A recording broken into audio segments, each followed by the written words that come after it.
Well, commiserations, Gary. So near and yet so far. Yeah, it's football. You know, very, very proud of the players. Give everything today, and didn't concern us at all about coming here 1 goal behind. I think that away goals, as we're fully aware, don't come into consideration in the playoffs. So, as far as I'm concerned, it was really in my head coming here 0-0 again. We had to win, and of course, at 90 minutes, we'd done that job. We enabled that. I think that 1-0 up, good time to score on the stroke of half time, and for probably 20-25 minutes to start the second half, it was all one way.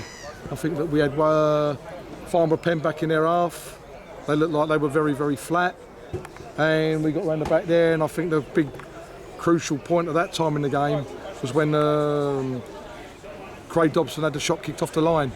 I think that if they would have went in there, I think that would have seen us on the way there to winning the game in normal time. But, you know, good defending, and, you know, you have a situation where it goes into extra time, it's anybody's.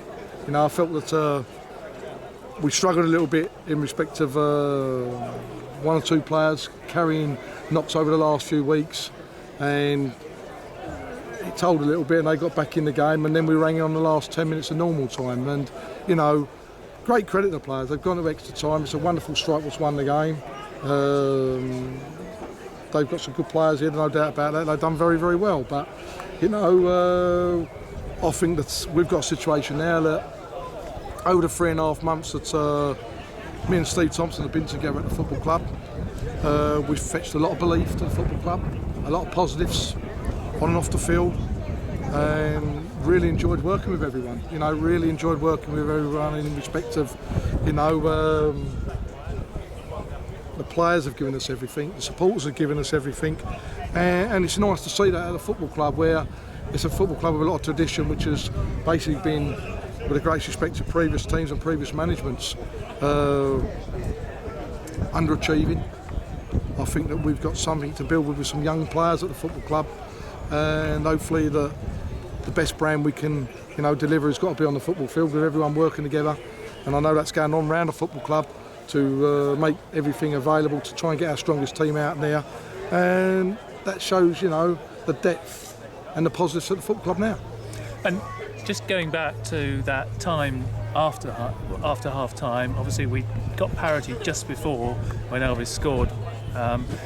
Were you a little bit disappointed perhaps? I know you've said that we had a great spell of pressure, but we didn't really make it pay, did we? We didn't really. I mean, their keeper had obviously made a calamitous error before half time. We didn't really put him under pressure perhaps that the fans might have thought we should have done, could have done. Yeah, we can say that, and, you know, like I say, I won't be turning around and looking at too much on reflecting after the game or being bitter or anything like that. You know, good luck to them, and, you know, we've given everything. You know, we've given everything, there's no doubt about that. The players have given us, and we nearly equalised in the last kick of the game in extra time.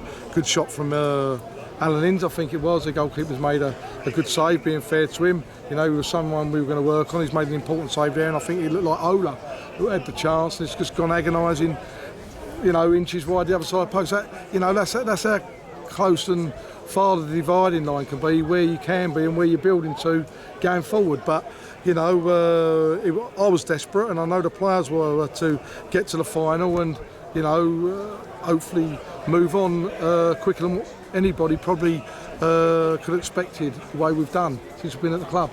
And obviously Farnborough have got there. You've rightly praised them for their efforts coming up from the league below, and now getting into the playoff final is a tremendous achievement.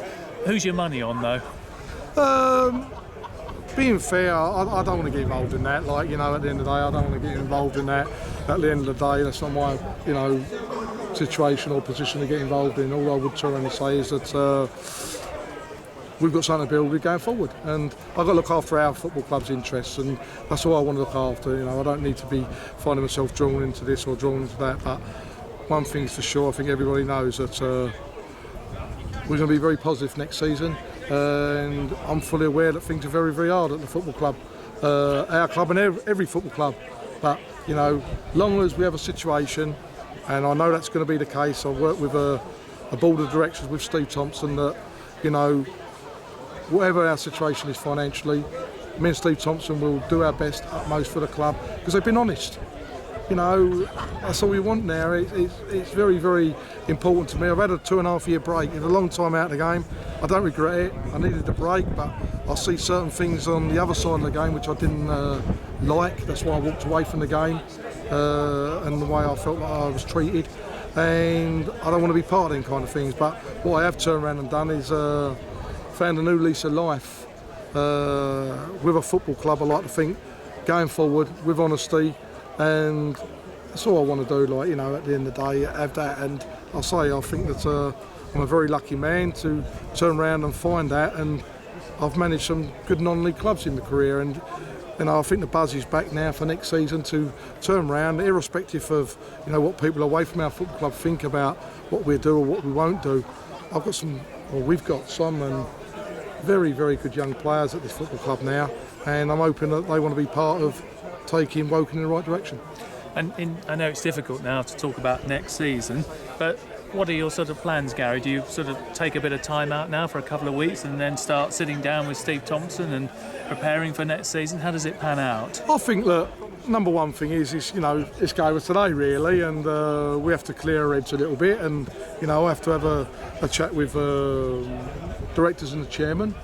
And at the end of the day, if you've got £5 in your pocket, you can't be looking to spend 6 or 7. I'm aware of that. The budget is not a situation which will be a negative from me and Steve Thompson going forward with the football club. We've been made very welcome, and it's nice, as I say, to be back involved and working with a football club where we've made our commitment, and hopefully we will try our best to deliver what we've enjoyed over the last 3.5 months. Lovely. Well, thank you very much, Gary, and thank you on behalf of all Woking fans, particularly to you and Steve, for the way you've revitalised the club, and you've really given us something to cheer about this season. Well, I think we all have together, and as I say, at the end of the day, you've got to have everybody pulling in the same direction, and I think that if we do that, hopefully happier days around the corner. Thank you very much. Cheers.